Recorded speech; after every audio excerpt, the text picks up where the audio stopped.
Have you ever had to choose between being a good daughter and being the right kind of mother?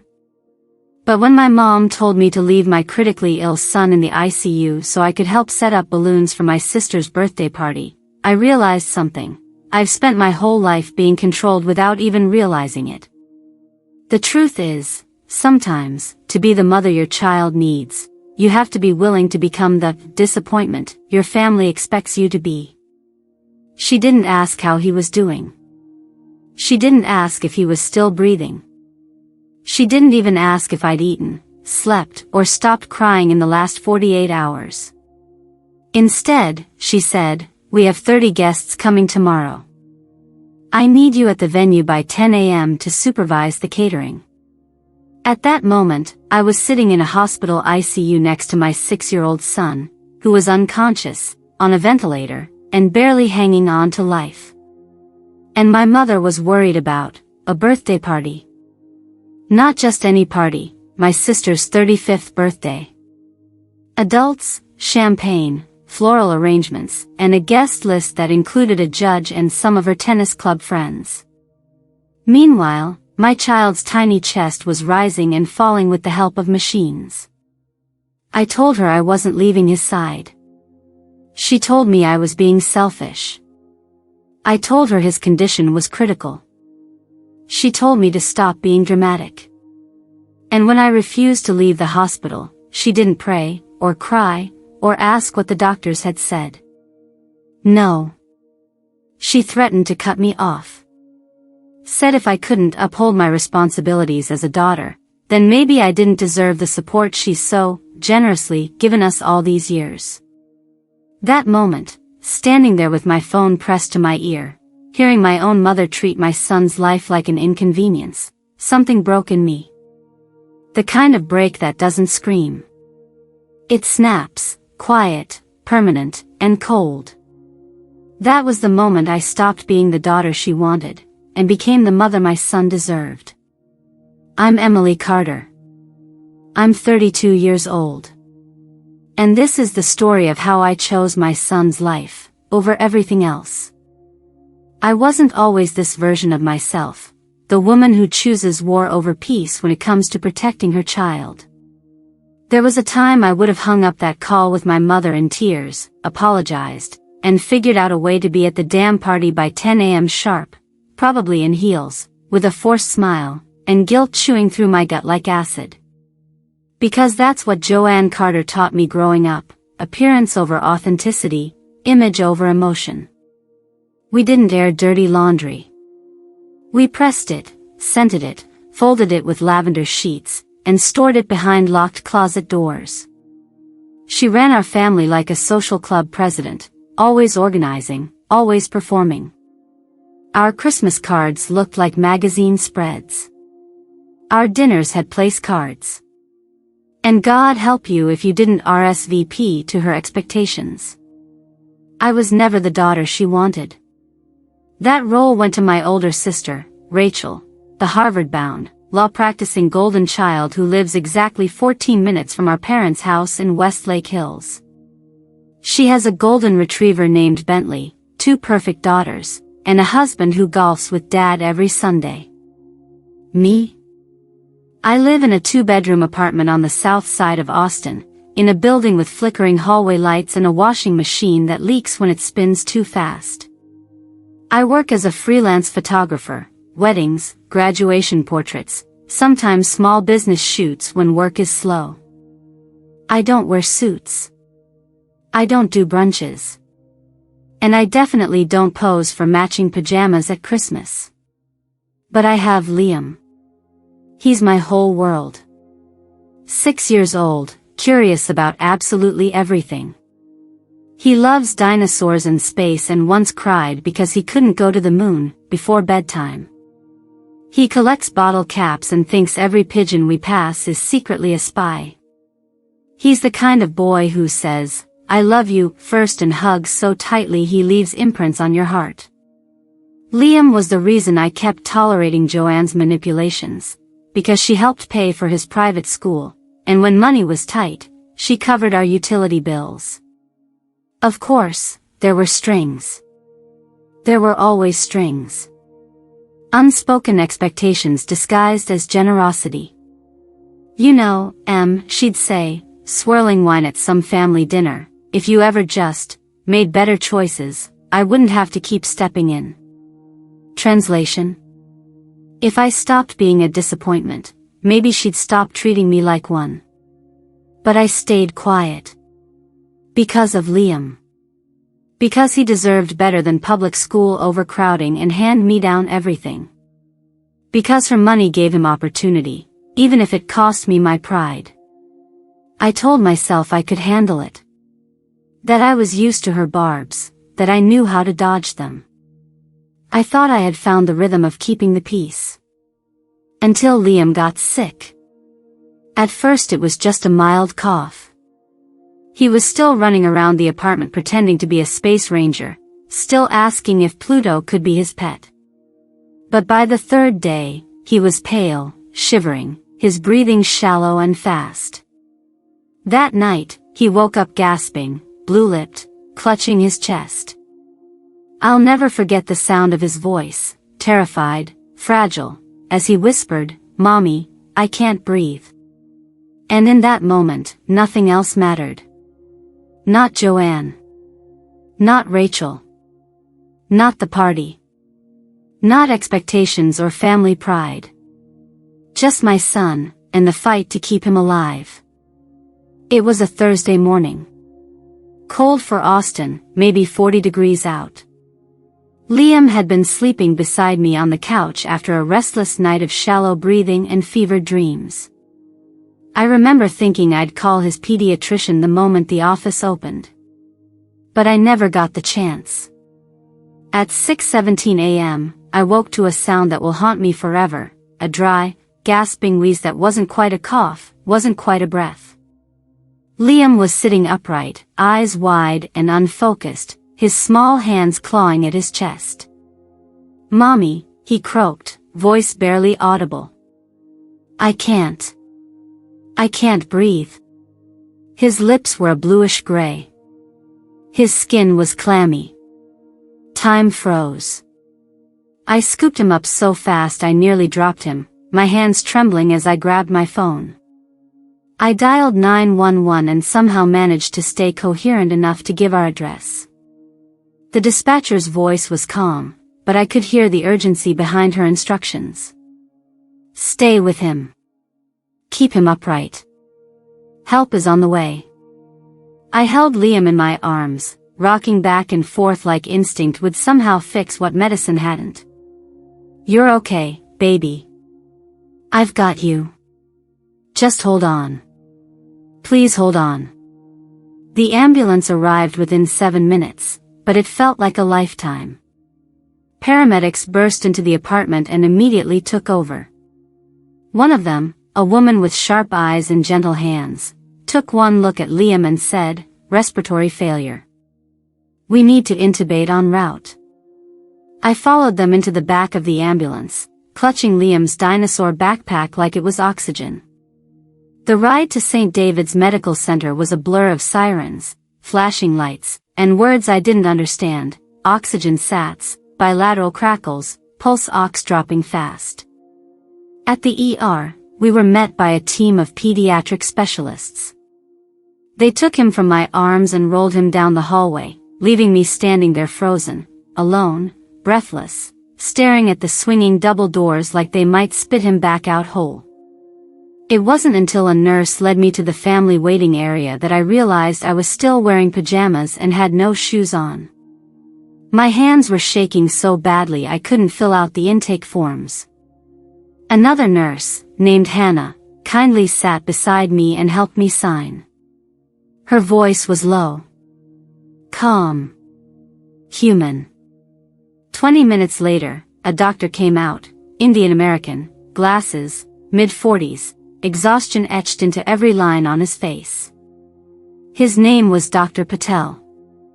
"Ms. Carter," he said gently, "your son is in critical condition. He has severe bacterial pneumonia that's caused both lungs to fill with fluid. We're placing him in the pediatric ICU. He's sedated and on a ventilator." We're doing everything we can. The world tilted. I remember gripping the armrest of the chair, trying to find gravity. Is he going to? I couldn't finish the sentence. Dr. Patel paused, then said what I now know is the worst and most honest thing a doctor can say to a parent. We'll know more in the next 24 to 48 hours. That's when it hit me. This wasn't just a bad cold. This wasn't just a long week. This was a fight for Liam's life. And I wasn't going to leave his side, not for a second. By day 2 in the pediatric ICU, I had lost all sense of time. The fluorescent lights never dimmed.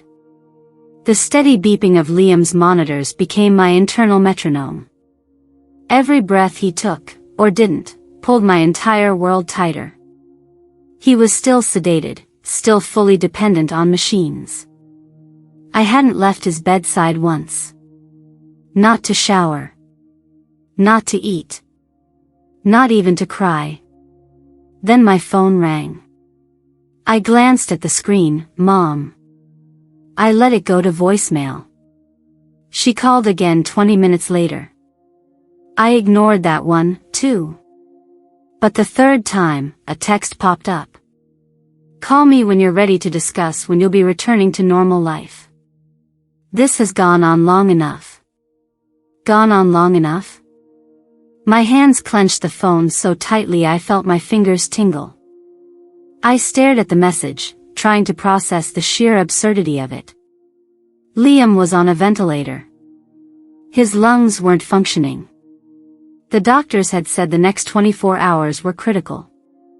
And my mother was asking when I planned to return to normal life. I turned the phone off. But an hour later, fearing I might miss an update from the hospital staff or a call from Liam's school, I turned it back on. It rang almost immediately. Her name lit up the screen like a siren. I stepped into the hallway and answered with a clipped, "Hello." Joanne's voice was brisk. Finally. I've been trying to reach you all day. Tomorrow's Rachel's birthday and I need someone at the venue by 10 to receive the cake and direct the florist. For a moment, I genuinely thought I'd misheard her. I'm at the hospital, I said slowly. Liam's still in critical condition. Yes, she huffed. But what are you actually doing there, Emily? The doctors and nurses are the ones taking care of him. You just sitting there doesn't change the outcome. It took everything in me not to scream into the phone. I'm not leaving my son. Her tone shifted, condescending, familiar. This is exactly your problem. You've always been too emotional. Remember your appendectomy in college? Your father and I canceled a cruise to fly across the country, and when we got there, you were sitting up eating Jell-O. I was 19, I said, my voice cracking. And this isn't a routine surgery, Mom. Liam is 6. He's in the ICU. A machine is breathing for him. She went silent for a beat, then sighed. Well, I'm sure he's getting excellent care. We've paid for that premium insurance after all. But family obligations don't just disappear because of illness. Rachel's party is important. Judge Wheeler will be there. And there it was. Not concern. Not fear. Not love. Image. Guests. Appearances. The rage in my chest burned cold. I'm not leaving him, I said again, quieter this time but firm, each word carved from bone. Joanne's voice chilled. Then perhaps it's time to reevaluate our financial arrangement. If you can't uphold your responsibilities as a daughter, don't expect support. For a moment, fear surged. Liam's school tuition. Our rent. The grocery money she deposited every month like a lifeline wrapped in handcuffs. Then I looked through the glass window of Liam's room and saw his tiny frame rise and fall beneath a nest of wires and tubes. What kind of mother would I be if I walked away now? I've made my choice, I said. Joanne didn't reply. She hung up. And I blocked her number. After I blocked her number, I stared at the blank phone screen for a long time, as if expecting it to light up again, an apology, a change of heart, some flicker of maternal instinct that might redeem what she'd just done. But the silence was complete. And in that silence, something inside me crumbled. I walked back into Liam's room, sat beside him, and rested my head against the railing of the hospital bed. His small hand, limp and warm, rested in mine. Machines hummed steadily around us, the ventilator pushing air into his lungs, the heart monitor beeping its slow, mechanical rhythm. I clung to those sounds like they were the only proof that he was still here. No one else came. Rachel didn't call. My mother was done with me. And my father, George, well, he'd always stayed out of things, hadn't he? The weight of that solitude sank into my bones. I felt invisible. Forgotten. Like the whole world had turned its back the second I stopped being convenient. A nurse came in quietly, not Hannah this time, but a new face. Mid-30s, kind eyes, Latina. She adjusted Liam's fore and glanced at me with careful empathy. "You holding up?" she asked gently. I nodded, but it must have looked unconvincing because she stepped closer. "I'm Lucia," she said. "Night shift. I'll be with you both till morning." She paused, then added in a softer voice, "Sometimes it gets loneliest at night." Her words cracked something open in me. Not a sob, I didn't have the strength for that, but a quiet tremor in my chest. I swallowed it down, forced a small smile, and whispered, "Thanks." Lucia didn't pry. She simply brought me a blanket and a cup of real coffee, not the vending machine sludge I'd been drinking. Then she turned the lights down just a little and disappeared, leaving me in the half-glow of monitors and muted machines. That night, I sat in the recliner, knees to my chest, phone silent in my lap. I should have felt terrified. And I did. But underneath the fear was something sharper, clarity. Joanne was gone. Rachel was silent. George was absent. I was broke, exhausted, alone. But I was here. And so was Liam. No matter what came next, whether his condition improved or spiraled, it would be the two of us. Not because I had no one else, but because no one else chose to be here. That night, I held his hand and whispered stories about dinosaurs, about space, about how one day we'd see the ocean again. And in the darkness, I made a silent vow. If he kept fighting, I would, too. Let me know when you're ready to move forward with Part 6, A Father's Quiet Return. George finally showed up, where we begin to rebuild from the emotional bottom.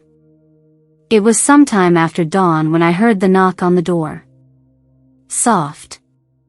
Hesitant. Lucia was just finishing her shift, adjusting Liam's vitals before handing off to the day nurse. I figured it was another tech or someone from the lab. I hadn't expected him. When I opened the door and saw my father standing there, I didn't know what to feel. George Carter, in his worn windbreaker, holding a paper grocery bag and looking like he hadn't slept either. "Hey," he said, voice hoarse, eyes tired. I blinked. "Dad?" He nodded once. "Is it okay if I come in?" I stepped aside automatically, unsure what to say. George hadn't called. He hadn't texted. And after everything Joanne had said, I assumed he was firmly in her camp, silent, as always. But he walked into the room, eyes going straight to Liam's fragile form in the hospital bed. He didn't say anything right away. Just stood there, hands clenched, staring at his grandson. Then his voice cracked. "Jesus," he's so small. I swallowed hard. They said he's stable. But still critical. He turned to me, guilt etched into every line of his face. I should have been here sooner. I should have called. I didn't respond. Not because I didn't want to, but because I didn't know how. Then he handed me the paper bag. Inside were a few of Liam's favorite things, his stuffed T-Rex, the blue blanket with stars he refused to sleep without, and a dog-eared copy of Goodnight Moon. I stopped by your place, he said quietly. Still had the spare key from last summer. I stared at the items, my chest tightening. Thank you. He nodded again, then pulled the chair closer to Liam's bedside and sat down slowly, like every joint hurt. I told your mother I was going to get the car serviced, he muttered. I almost laughed. She'd have a heart attack if she knew you were here. She doesn't, he said simply. And I don't plan on telling her. We sat in silence for a while, the only sounds coming from the machines and Liam's shallow breathing. Then George said, when you were Liam's age, you used to sleep with that same blanket. You'd cry if we left it in the dryer too long. I smiled despite myself. He reached out, brushing Liam's hair gently. He's got your stubborn streak. That's good. He'll need it. After a moment, he added, Emily. I know I haven't always shown up the way I should have. I let your mother control too much. I thought keeping the peace was the best I could do. But watching her cut you off like that, watching you stand there alone, it made me realize just how much I've failed you. Tears welled in my eyes, but I kept them there. You're here now. He looked at me then, really looked, and for the first time in years, I saw not just guilt, but resolve. I want to do better. For you. For Liam. And in that moment, I realized something I hadn't dared hope for. Family isn't always who speaks the loudest. Sometimes, it's the one who shows up quietly, but stays. The next 24 hours passed in fragments. Minute by minute. Monitor beep by monitor beep. Liam's fever had begun to drop slowly. His white blood cell count, according to Dr. Patel, was trending in the right direction. They adjusted his medications, tweaked his ventilator settings, and told me he was initiating some breaths on his own. I tried not to read too much into any of it, afraid that hope might betray me. But that afternoon, something changed. I was sitting beside Liam, reading Goodnight Moon aloud for the third time, the words so familiar they barely registered, when I felt it. A twitch. A small, unmistakable squeeze around my index finger. I froze. Then it happened again, deliberate this time. Liam was holding my hand. I dropped the book, pressed the call button, and nearly tripped over myself trying to get the words out when Lucia rushed in.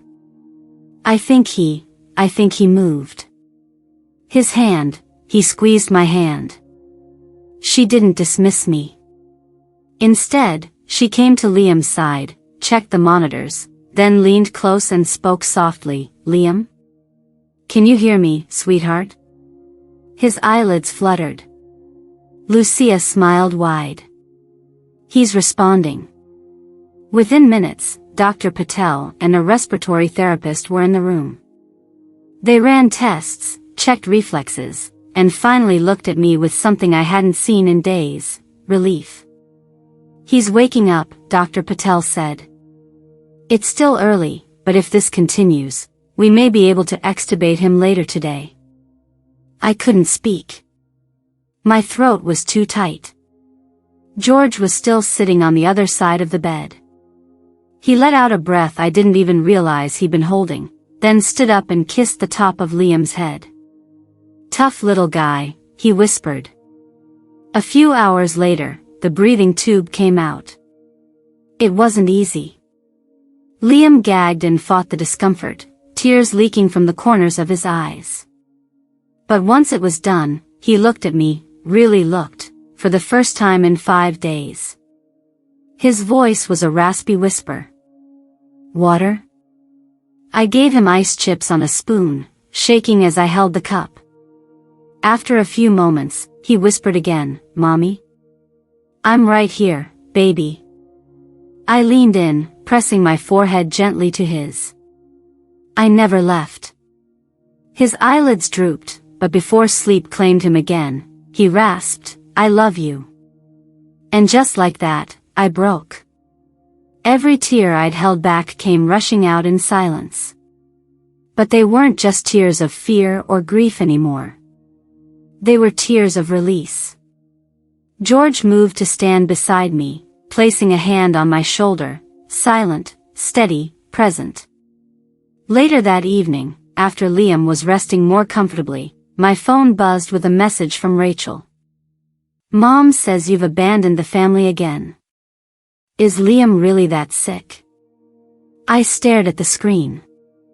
Then I took a photo of Liam, pale, exhausted, oxygen tube still taped beneath his nose, but awake, and sent it with a single line. He almost died. He woke up today. Happy birthday, Rachel. My phone rang immediately. It was her. Is that really Liam? Rachel's voice on the phone was breathless, shocked. Not performative, not the way she sounded in social media videos or at family dinners. She sounded human. Yes, I said, staring out the hospital window at the gray morning sky. That's him. That's what being dramatic looks like. There was a long pause. I didn't know, she finally said. Mom told everyone it was just a cold. That you were using it as an excuse to bail on the party. Of course she did. I didn't say that out loud. He was on a ventilator for 4 days, I replied, flat. It was never just a cold. Rachel's voice cracked. Emily, I'm sorry. I wanted to believe her. I think part of me did. But the other part, the part still sore from all the years of being painted as the difficult one, held back. I'm glad you called, I said. But this wasn't about Mom lying. It was about who showed up, and who didn't. Rachel was quiet. What can I do now? I didn't have an answer. Not yet. That weekend, Liam was discharged from the ICU and moved to the regular pediatric floor. By the following Thursday, he was finally cleared to go home. We walked out of the hospital slowly, Liam still weak, but grinning ear to ear when he saw sunlight again. I expected to return to a quiet apartment. Maybe some texts. A few voicemails. What I didn't expect was a living room full of people. Balloons, not from Joanne's event planner, but hand-tied with mismatched ribbon. A paper banner that read Welcome Home Liam, each letter colored by a different child. Amber, my neighbor, had organized it all. Sophia, the mother from across the ICU hall, was there with her daughter Mia. So was Miss Park from Liam's school, carrying a stack of Liam's missed assignments and a bag of dinosaur stickers. Even Lucia, the night nurse, had stopped by on her way home. I stood frozen at the doorway, overwhelmed. You didn't think we'd let you come home alone, did you? Amber asked, hugging me tightly. Liam lit up when he saw his friends from school, and they rushed to sit next to him on the couch as he told them how he fought germs with superlung powers. There was pizza, homemade cupcakes, and one store-bought balloon with a dinosaur on it. Not elegant. Not Instagrammable. But it was perfect. George arrived with a new telescope, a real one, not the plastic one Liam used to pretend with. He set it up on the balcony and showed Liam how to find Orion's belt. That night, after everyone left and Liam fell asleep on the couch under his favorite blanket, I sat with my father on the balcony. "You know," I said, watching the stars, this felt more like family than anything we've ever had." George didn't say much. Just nodded, eyes still on the night sky. Sometimes, the people who show up aren't the ones who share your name. They're the ones who show up anyway. The morning after Liam came home, I found him sitting on the floor, cross-legged in front of the coffee table, working on something with intense focus. Colored pencils were scattered around him, along with tape, scissors, and crumpled paper.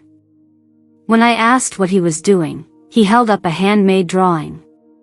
It showed stick figures, smiling, arms outstretched, names scribbled underneath: Amber, Miss Park, Sophia, George, Lucia, and in the center, Liam and Mommy.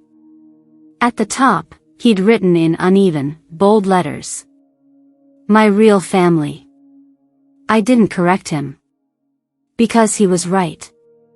Blood may bind you to people, but it doesn't guarantee safety, kindness, or love. What matters is who shows up when everything falls apart. Who stands beside you when it's hard, when it's messy, when there's nothing to gain but everything to lose. Joanne never called after I blocked her. Not once. Rachel reached out a few times, careful, tentative. I appreciated it, but I didn't rush to forgive. Trust, once broken, isn't something you tape together overnight. George, on the other hand, kept showing up. Quiet, steady. He helped me set up Liam's telescope each night. Took him to the park when I needed to rest. Showed up with groceries, no expectations attached. He didn't fill the silence with apologies or justifications, he filled it with presence. Weeks passed. Liam returned to school, stronger every day. I picked up new photography gigs, smaller jobs, but enough. We moved Liam to a public school closer to home, and to my surprise, he thrived there. Smaller class sizes.